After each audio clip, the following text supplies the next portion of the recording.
New Thought Media Network.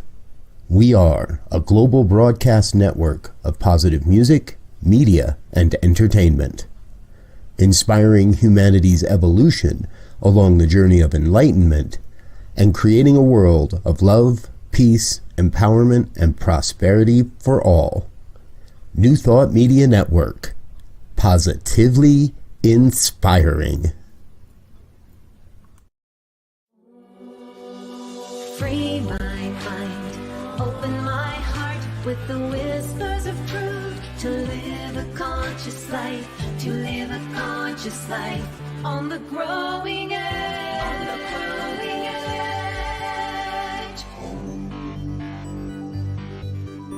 edge. And now, here's Allie. Hello and good morning, wherever you are. If you're watching live, good morning. And if you're watching this as replay, I hope you're having a great day. I'm Allie Benjamin, and this is Growing Edge Live, where we have conversations with soul-centered beings and explore what they're doing in their lives to bring a sense of peace and love and harmony. They're having an impact on the world. And this is what we really need at the moment. People, soul-centered people, making a difference in their lives because it affects everything. So one heart, one mind at a time. So let's do a little grounding, centering prayer meditation. So please join me in taking a moment to close the outer eyes and maybe put your hand on your heart and just get a sense of being present, being centered, that there's nowhere else to go and nothing else to do other than simply be here now. Deep inhale and exhale, arriving, opening. Very good. And when you're ready, just open your eyes and be fully present.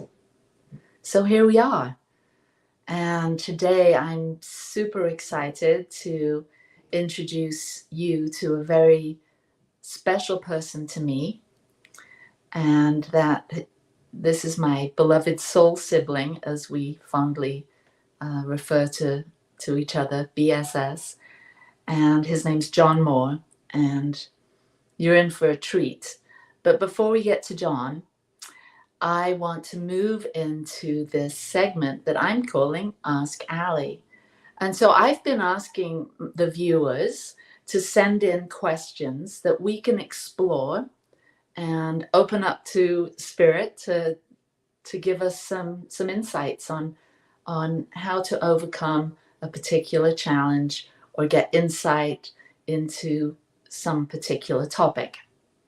And today my question comes from Honey.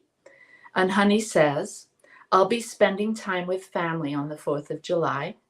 Being with them can be upsetting and triggering for me, as some of them have very different spiritual and political views from me.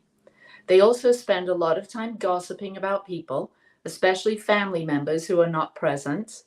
Can you share some thoughts on how to listen and have conversations with people you do not align with? Ooh, gosh. This may not be the case for all of us, but for many of us, we do find ourselves, especially at holiday times, especially at family gatherings, we find ourselves with people that we love, that we care about, that we want to really like, but they could have very differing opinions or mindsets. And so how do you have conversations?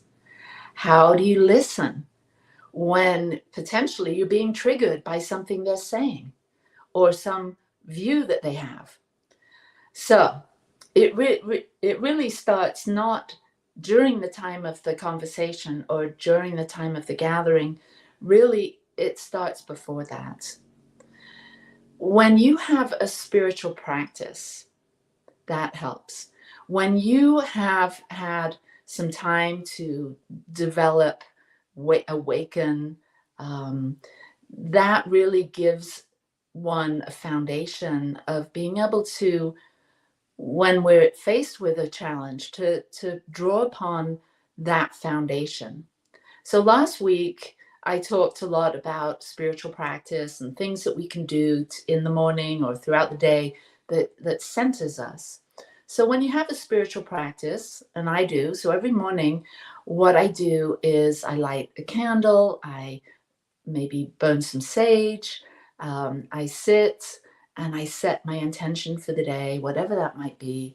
I do some reading and some journaling, and that centers me. But the most important part is to tap in or tune in to my purpose statement, my soul purpose statement. And that's very grounding and centering. And so when I do that, and I'm going to share that with you, it's love moves me forward, light illumines me from the inside out, and joy guides me every step of the way. Now, I say this, and I've been saying this for a year and a half now, every morning, and it gives me a sense of who I really am and what's most important. It also triggers something in my subconscious that helps me move through challenges. Because remember, love moves me forward. So I'm at 4th of July. I'm with my family members from all different backgrounds, walks of life. And here I am, grounded, centered, love's moving me forward. I know that I have an opportunity to reside in love's presence, to be the living embodiment of God, of love. And so that gives me a sense of relaxation, that I know that I'm the presence of love within this conversation, within this family dynamic. Light illumines me from the inside out. I know that there's a light. Light could be referred to as truth, wisdom. There's a light within me. And then joy guides me every step of the way. So when I have this mantra on board, when I've established who I really am and how I want to show up in the world, when I'm faced with a family member or a difficult conversation, I draw upon that. I settle into that. I know that I'm responsible for how I respond, for how I interact.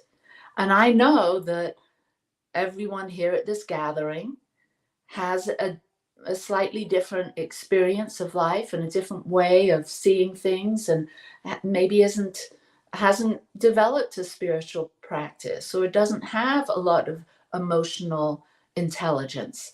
And so knowing that we're all doing the best that we can, we all show up doing the best we can with what we've got. It's my responsibility, and I encourage you, it's your responsibility to be the presence of love and compassion. That doesn't mean that we don't have opinions. That doesn't mean that we don't give voice to how we're feeling. But when we can do it based on who we are as a spiritual being, that we are, and in my case, with my mantra, love, light, and joy, I sort of check myself before I respond. I take a little pause and I ask myself, is this coming from love? Is this coming from light?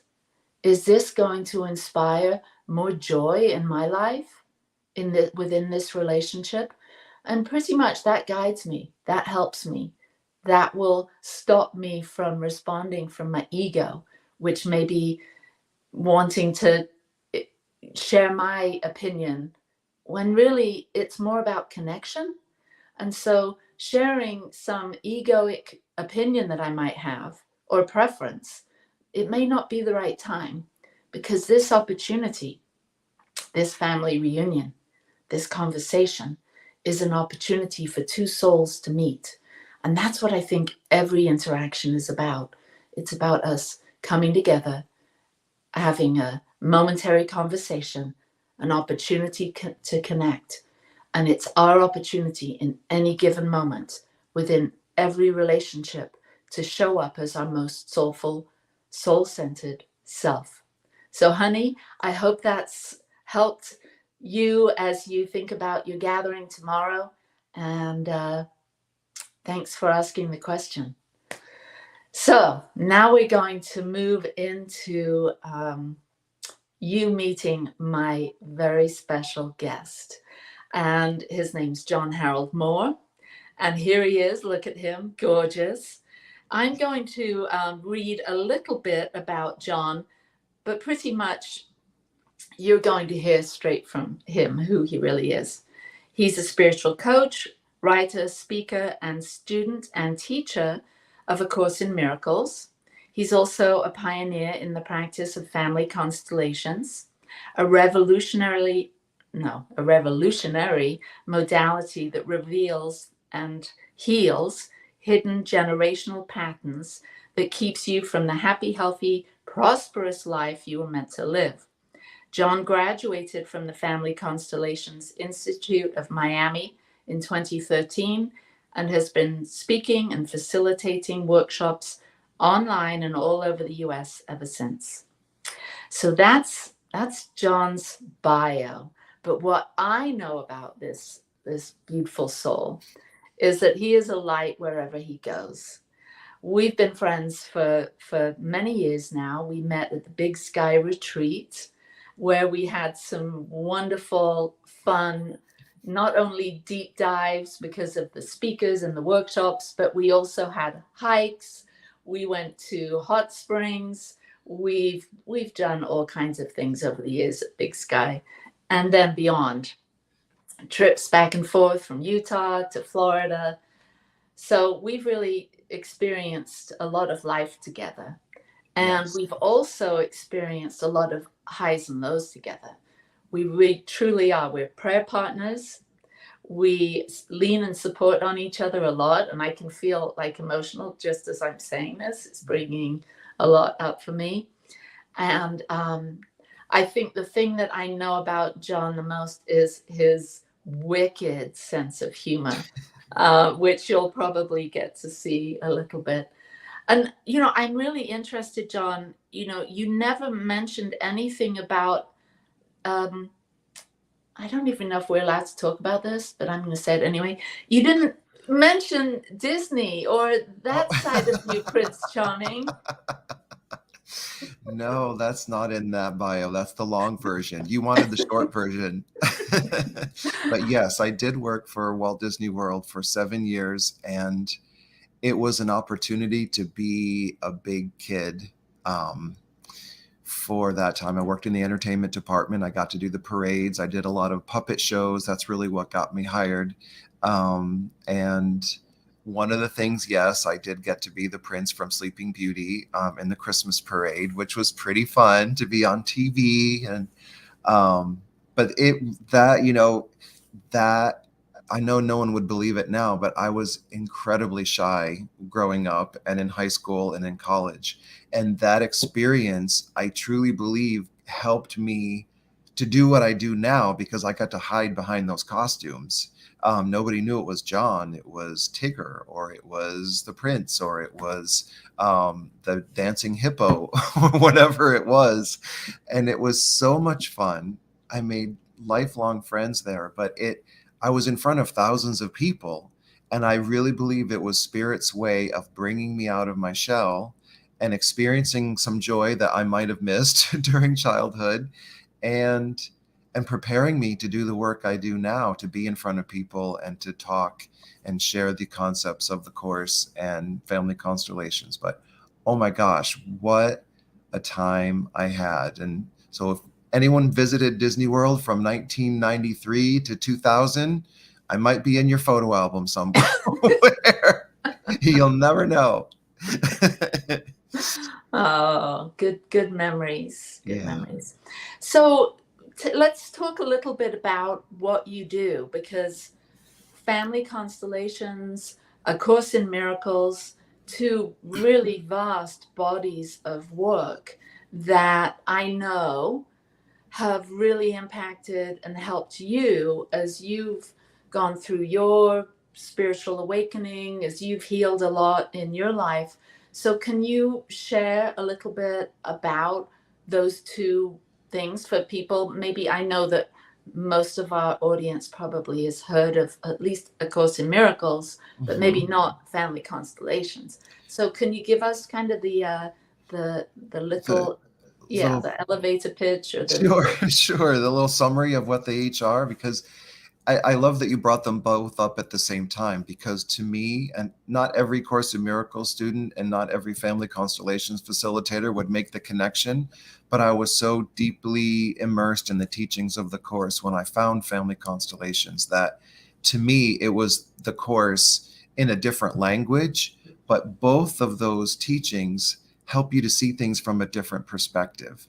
And they help you to choose love over fear, and a loving way of looking at something instead of a fearful way. So that's really the Course is a spiritual teaching that it's called A Course in Miracles because it's helped me experience miracles in my life. Where once there was a really challenging situation, I was able to feel peace. And when new challenging situations come up, and not that I don't have my moments of freak out and fear, but the teachings of the Course help me come back to center, help me come back to peace, help me choose what would. I love that question that you answered this in the beginning of the show, that what would love do in this situation? Because the ego would jump in with a fearful answer, and the ego is always about separating things. The fear is always about, well, how are they different?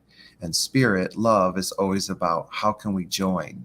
What would love do? What was the most loving response when my brother says that? Or what is, I can't believe that they showed up doing that? Or, so I loved your answer about being centered before you go into that. And that's what the Course has done for me. And so Family Constellations, it's also about including everyone. Sometimes someone has been forgotten.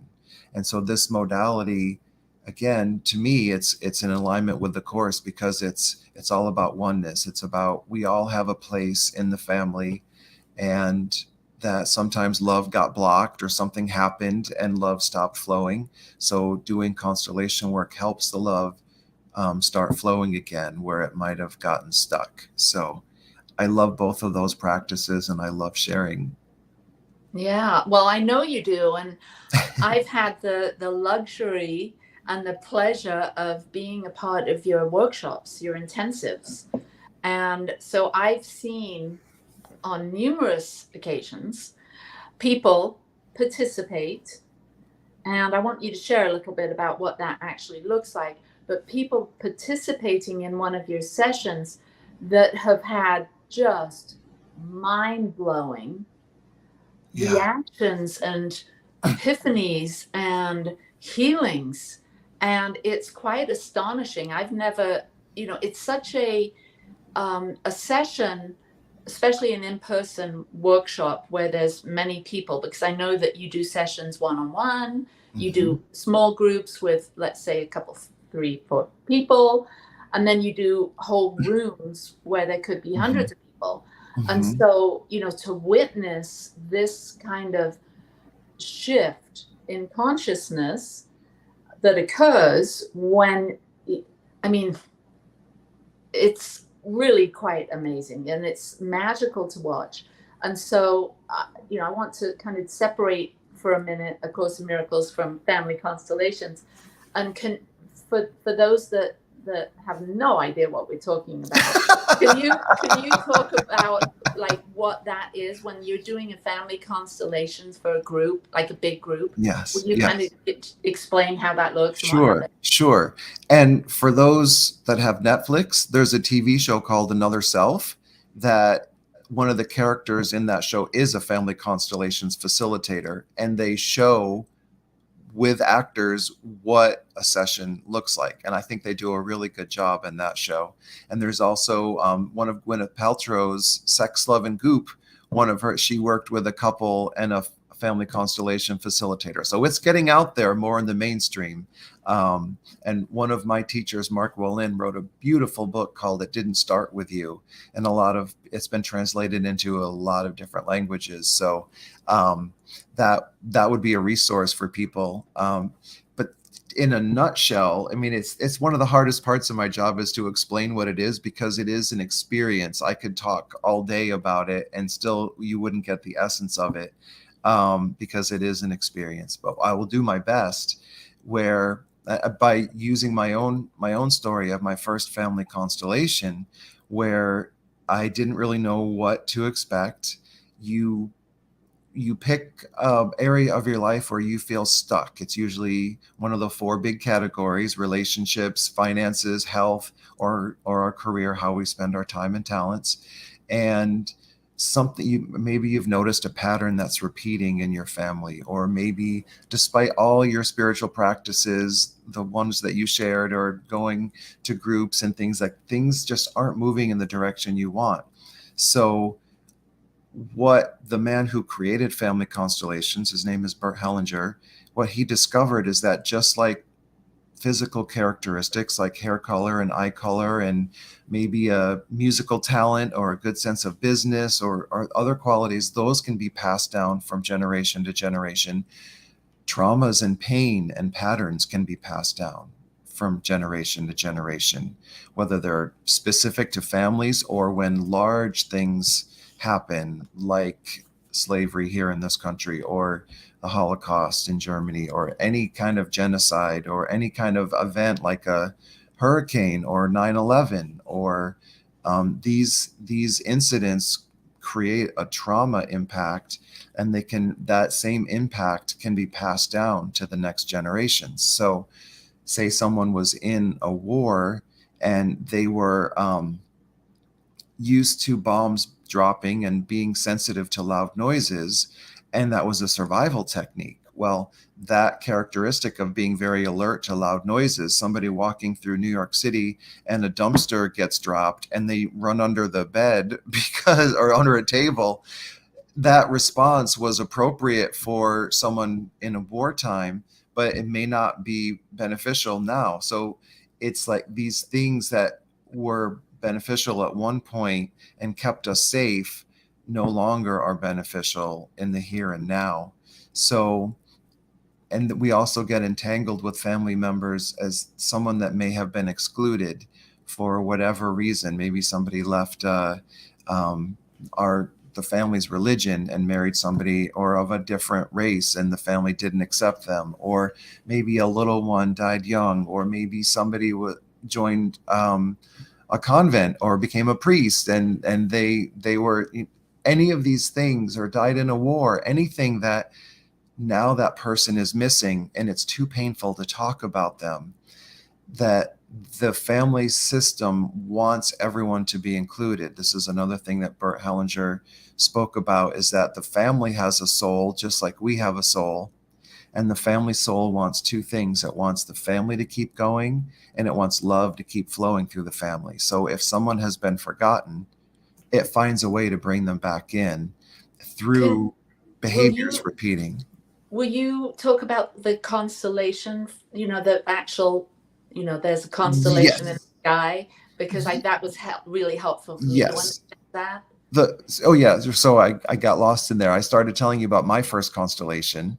So I was working on relationships, and I shared my story a little bit about my mom, and my father passed when I was 7, and my mom, the pain of that experience was too much for my mom, so she turned to alcohol to numb that pain, to try to cope. And I have 3 older sisters and 1 older brother. I actually have 2 older brothers. One only lived a few days, but I count him because of family constellations. He's included. So in a constellation, you have representatives. So somebody that I never met represented my father. Somebody represented one of my sisters. Somebody represented my mother. And without knowing who they were, really, they would find a place in the center of the room, in the circle, to stand and just allow their body to be used as a channel, to be used as an instrument for communication. And that's the magic that you were talking about in family constellations, is something happens where you get information from other than the 5 senses. You might start feeling so happy that you can't stop laughing when you step in as you're representing someone, or you might feel like you want to go stand in the corner and not look at anyone. You might start a tear might start coming down your face. You might feel like, I need to be next to this person. I don't know why, but I need to be next to this person, or I can't be near this person. It really makes me uncomfortable. Something happens with the representatives because of our common intention to be of service to our brothers and sisters. And the person representing my father, what I had heard from my older siblings, that had my father lived, he wouldn't have been okay with me being gay. And it wasn't something that they were saying to be mean. It was just, they must have overheard my father making comments or something along those lines that led them to believe that he would have had a problem with it. And the person representing my father at one point said, you need to give me a break. I would have been more okay with it than you think. And in that moment, I had this memory of these little toys that my dad bought me when I was probably 5 years old. And they were called Upsy Downsies. They were these little colorful toys that had pom-poms for hair, and they had a little vehicle that went with them. One of them drove a ladybug, and one of them drove a bumblebee, and one of them, and they were definitely marketed to little girls, not little boys, in the early 70s. And my dad knew I loved those toys, and he bought them for me. And I hadn't thought about those toys in probably 30 years. And in that moment, I knew without a shadow of a doubt that my dad would have been okay with who I am today, or he would have not bought me those toys way back then. And that was a game changer for me, because that internalized homophobia that a lot of people in the LGBTQ community carry was still at play. I noticed that sometimes I would be uncomfortable when friends of mine that were in partnerships would be affectionate with each other in public. And it's like, oh, what if somebody is upset about that? And I realized there's nothing wrong with that. Why is that? But it was a way to be connected to my dad and to be a part of my family that was lurking in my unconscious mind that I had no idea was still there. I thought I'd made peace with coming out in college. So to have that moment where, to feel the acceptance of my dad, who I only knew the first 7 years of my life, it was like that half of me was inflated again, that had been kind of sagging, that I had the permission to be who I was. And I had the love and the support of my father to be exactly who I was, that I maybe didn't get when he was here on earth in a physical body. I would never be sharing this story in a public forum that's going to be on YouTube. Before that, my first constellation in 2012, I think it was. And that's the effect that it can have, is that things you never knew were still lurking in your unconscious, patterns or beliefs that aren't yours, can be released and healed. And then your life can change after that going forward. Amazing. That's just such a beautiful story. That sense of healing. It almost feels like that experience gave you permission to be more fully who you are, Yes. unapologetically in the world. Yes. And yeah, opened up your heart a bit to I know others as people well. listening to this may have a challenge with one or both of their parents, and to think of being connected to them. But here's the the good news and the bad news is, like it or not, we're half our biological mother and we're half our biological father, even if we don't know them. And if we can find a way to connect consciously to something, even if we had a challenge, even if there was abuse, even if there was, something that we just want to keep that as far away as possible, if the only thing we can thank them for is the gift of life, that would be enough, Bert Hellinger said, because it's like negating half of you or more of you. If I don't want anything to do with my dad, I don't want anything to do with my mom, and we're cutting off that supply because they are behind us. And I often compare it to an airplane with two jet engines. That plane can fly with only one engine, it won't be able to fly as far, and it won't be able to fly as efficiently with only one engine, but it can do it. But when it has both engines going, it can go a lot further and it can fly a lot better. So if you can find a way, maybe it's just a fleeting moment of a memory with your mom or your dad that, oh, that was a time of joy, do your best to connect with that. And I often have people in their quiet time ask the highest version of their parents to come to them and give them the love they would have if they could have. And that can be incredibly empowering, like you were saying, to have that connection again. Yeah, well, we're going to talk a little bit more about this in a minute. It's stirring up some memories of when you and I did this together. So we're going to take a break. We'll be back Okay. in just a couple of minutes. Okay.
Hi, everybody.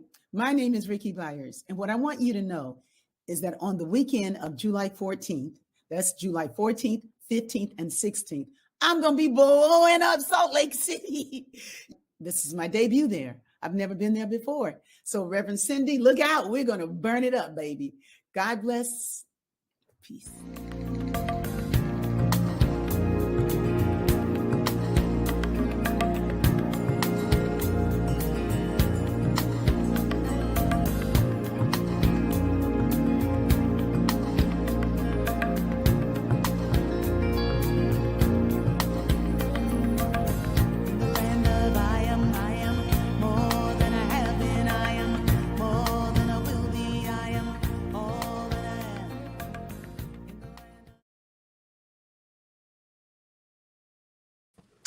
Well, we're back here with my friend John Harold Moore.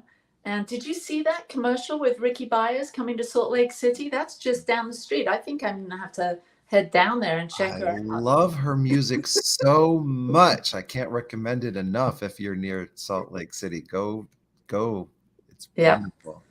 Okay, so we were talking about family constellations, and for those of you that are new to family constellations, the idea of a constellation up in the sky, you know, the stars that are configured in a particular way, that is representative within this family constellations modality. As can you talk about that just briefly? Sure. That the reason it's called Family Constellations, it does confuse people because they think it has something to do with astrology, which it's not related to astrology, although I honor that path and I know lots of teachers that teach that. It's about how when you look in the sky that you can tell that it's the Big Dipper because the stars are in a certain configuration and those stars travel together across the sky.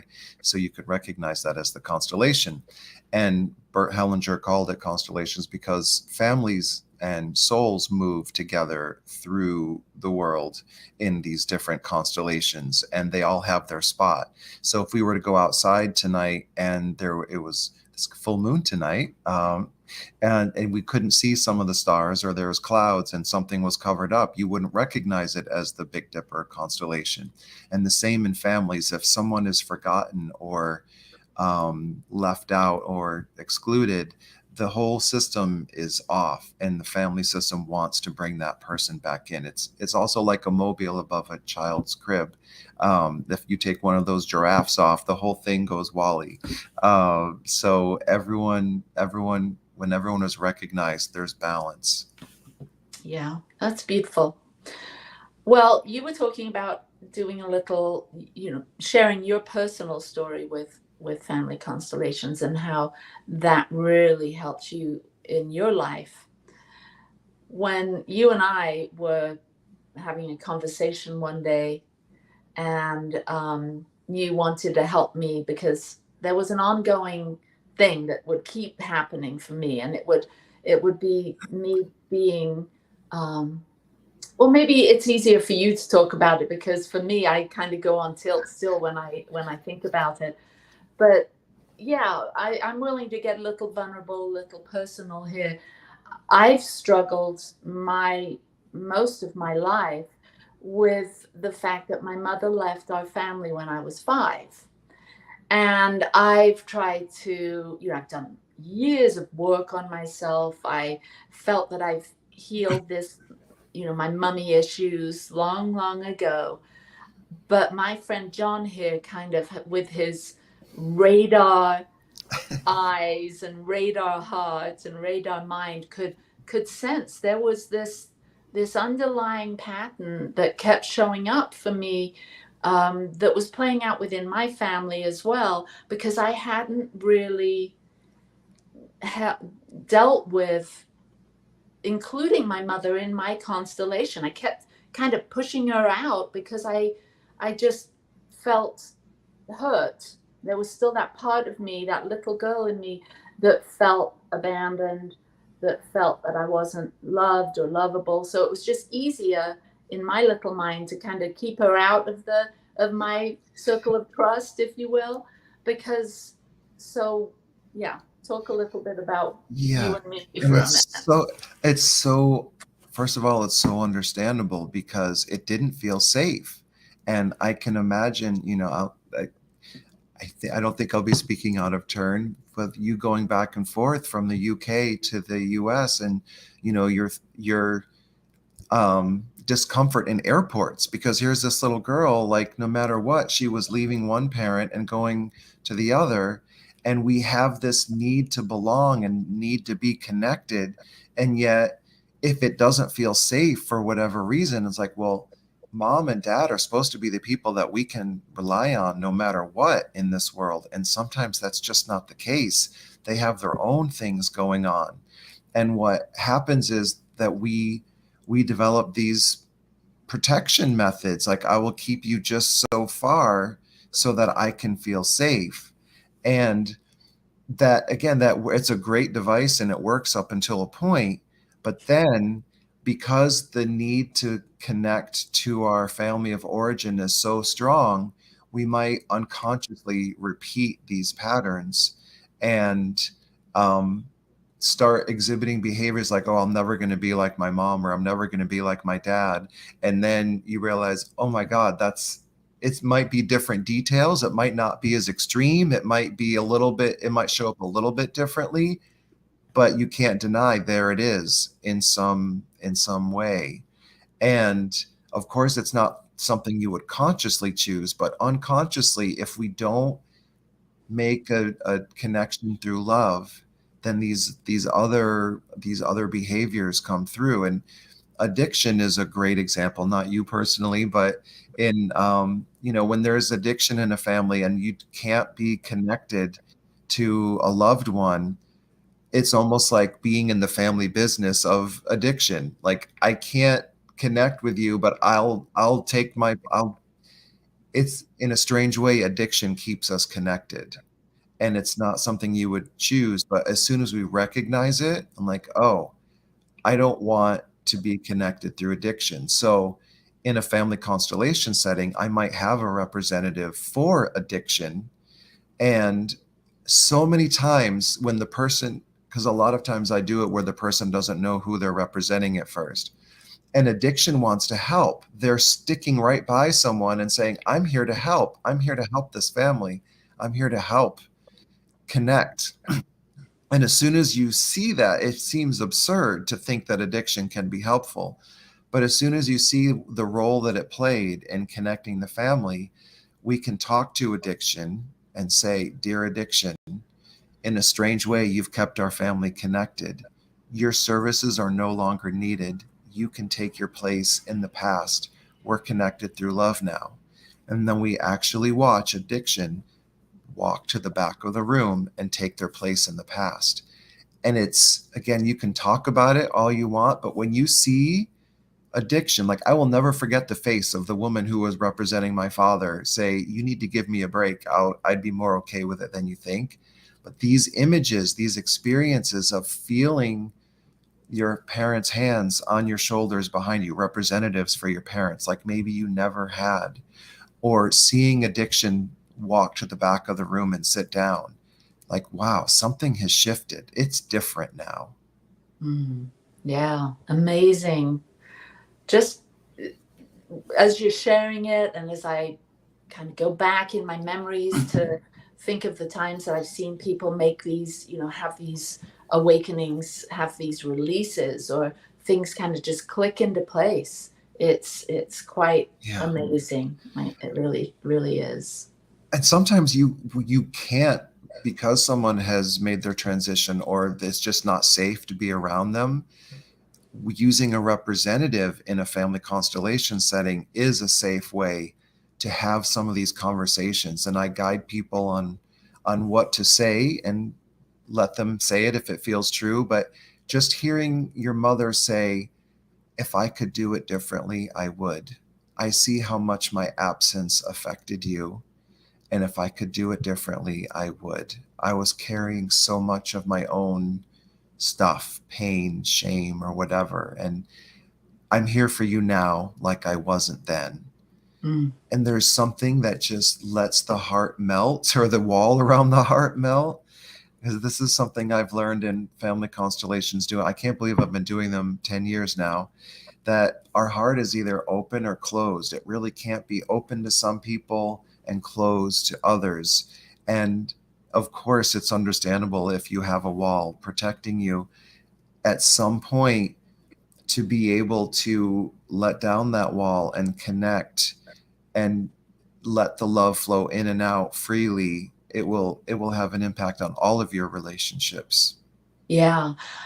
I was talking yesterday, I do a Sunday broadcast as well, and my theme was miracle.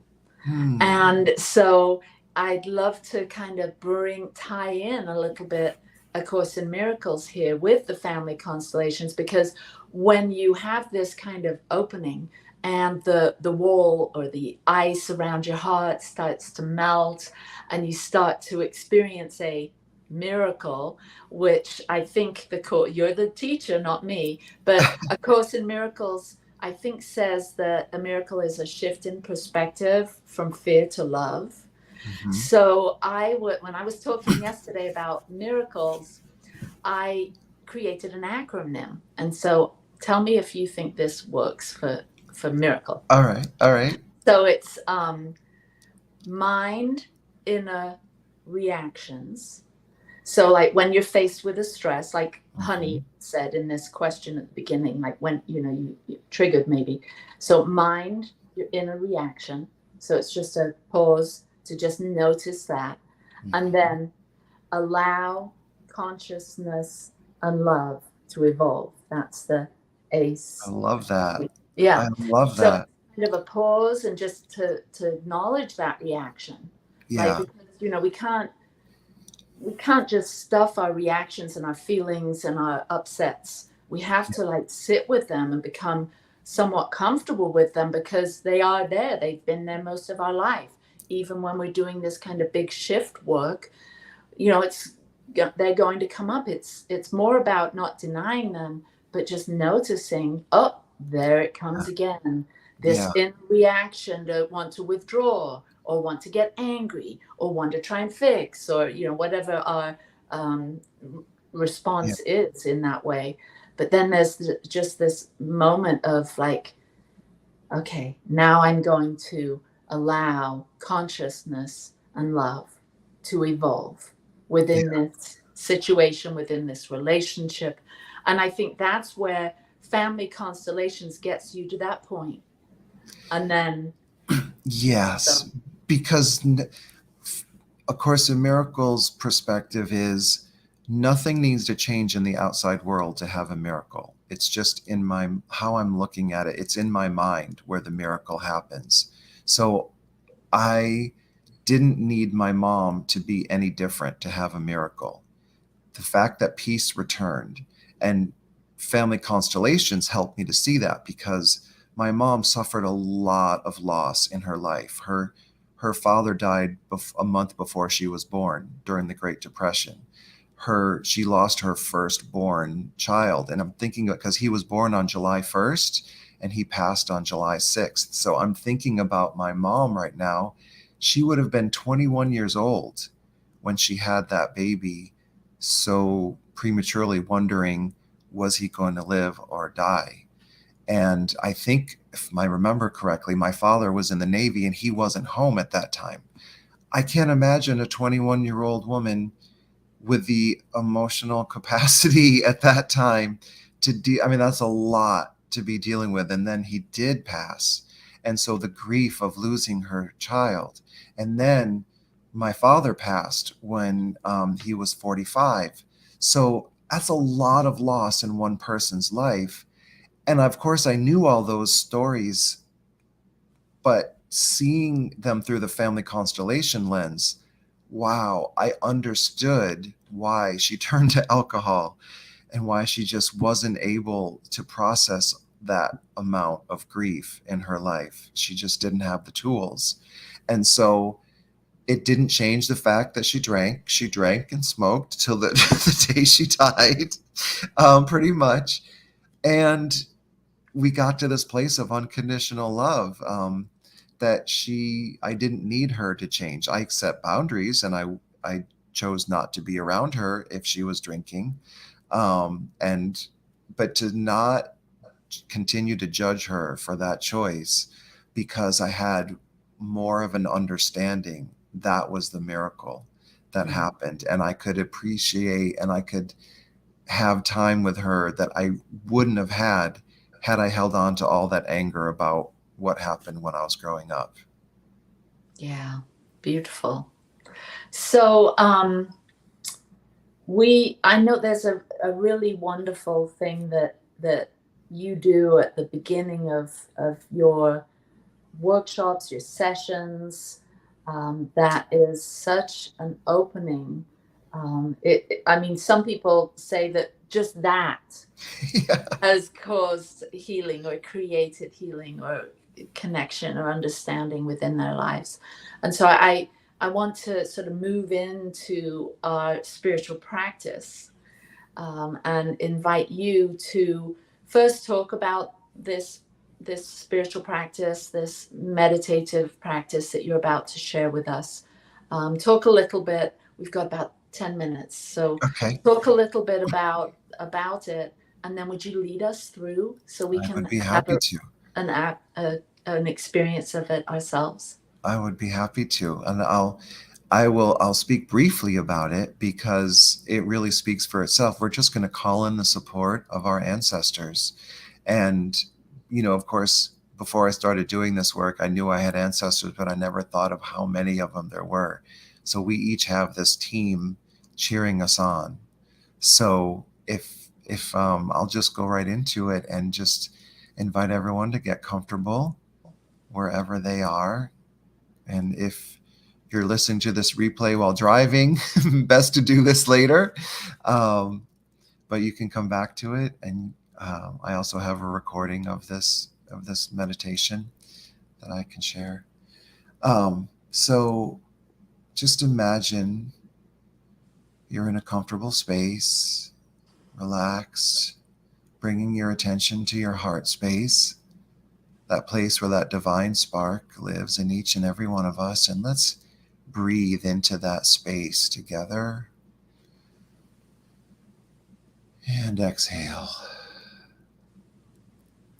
And let's do that again, breathing in to the heart space. And gently exhale. And continue breathing in and out in your own time. And each time you do, that bright light gets bigger and more beautiful. That divine spark that lives in each and every heart is expanding, and it's moving through your body, washing over every cell and tissue, bringing with it that peaceful, healing energy as it's expanding out past your physical body now into the place where you are. And it feels safe and calm and loving. And it continues to expand, spilling out the windows and doors of your home if you're inside, or spreading across the land if you're outside, washing over Mother Earth right now. And every heart on every continent has been touched by this light, and their heart light has been added. No one is left out.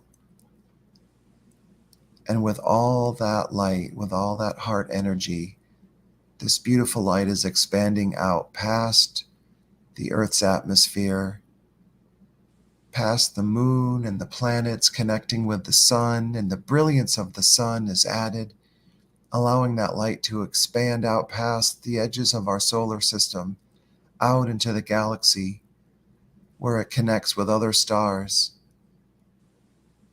And when it does, that light expands into infinity.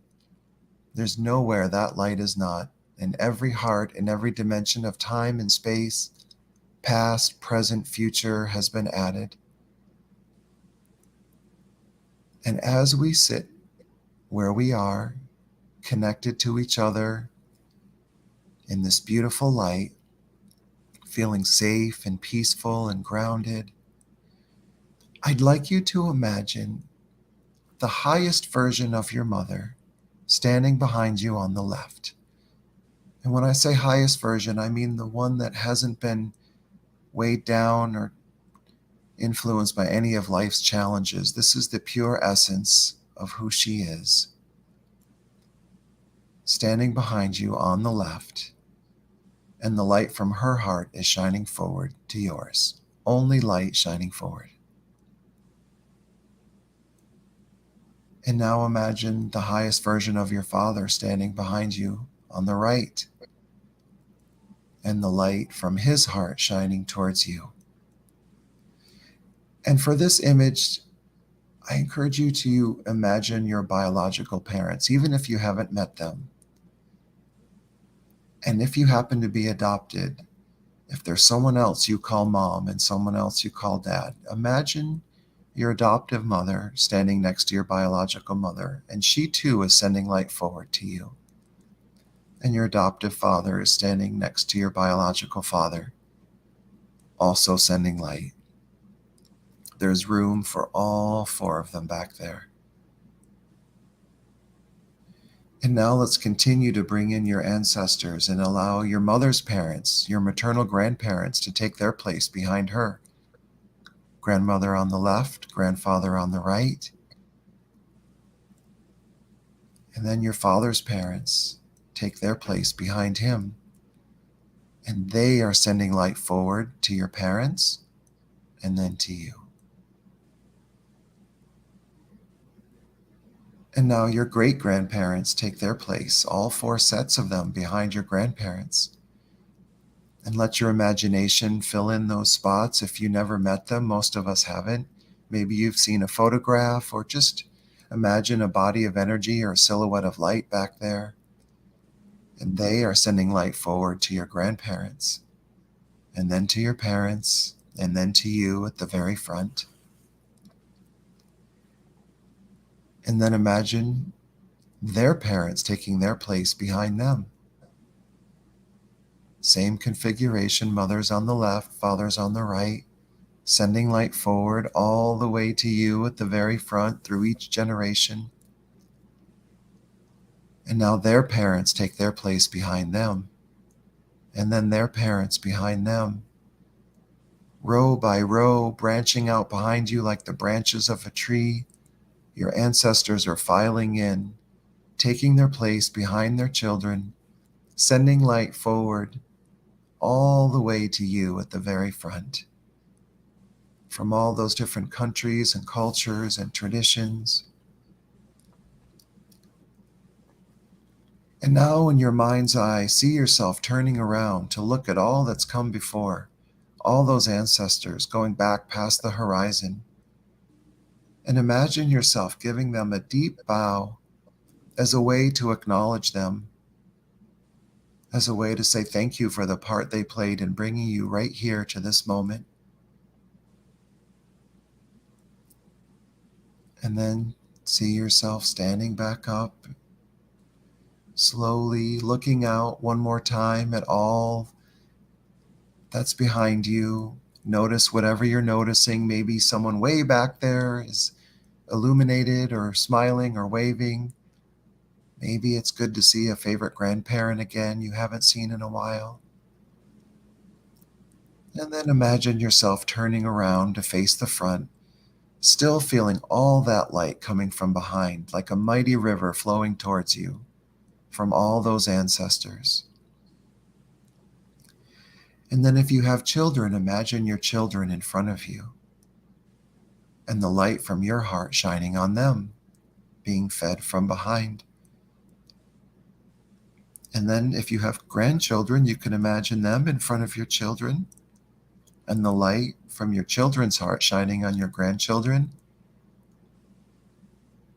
Maybe you have nieces and nephews, you can imagine them in front of you. And imagine anything that's come through the creative process through you as well. If you're an artist, anything you've painted or sculpted or photographs you've taken. If you have a business, imagine the business you've created, a group that you lead, a garden. Maybe you've created recipes. Anything that's come through the creative process, imagine all of that in front of you as well, including children and grandchildren and maybe great-grandchildren if you have them. And now imagine that those in front are turning around to face you, and they are giving you a deep bow to acknowledge the part that you played in their lives and their creation. And allow yourself to receive that wave of acknowledgement and gratitude, something we don't often do. And as they stand back up and turn around to face the front, just notice how good it feels to be right there where you belong, in front of your parents and ancestors, behind your children and descendants and your creations, everything flowing forward with strength and ease and grace like a mighty river flowing. That's your spot. You belong. And let's take a deep breath, breathing in this feeling of flow and the rightness. And allow this image to find a place in your heart and mind where you have access to it. Anytime you feel stuck or you could use some support, know that you have those ancestors behind you, sending light, cheering you on. You honor them by living a happy, healthy, prosperous life. Mm. And in your own time, come on back. Thank you. Oh my God, I get tingles every time I do that. It's amazing. Feeling so connected and then realizing that each of us are on our very green growing edge of our own evolution, and with our children and grandchildren and projects and things, it's like, yay, we're all part of this great big The new gang's all family. here. It's awesome. Well, we've come to the end of our time, John. I have absolutely loved this. It was more of a I thought we were just going to talk and goof off and share some silly stuff, but we didn't even really do that. I know. I it's told you I okay. had a professional side to me. Oh my God, it's true. You did well. You did well, my brother friend.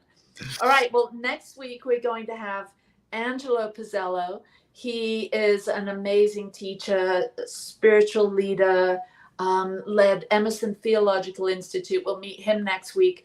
But John, thank you so much for being here. You've touched our lives here at The Growing Edge. No one's going to forget this. And how can they get in touch with you? My website is my name, johnharoldmoore.com. Awesome. All right. Thank you, everyone. Thank you, Allie. Blessings.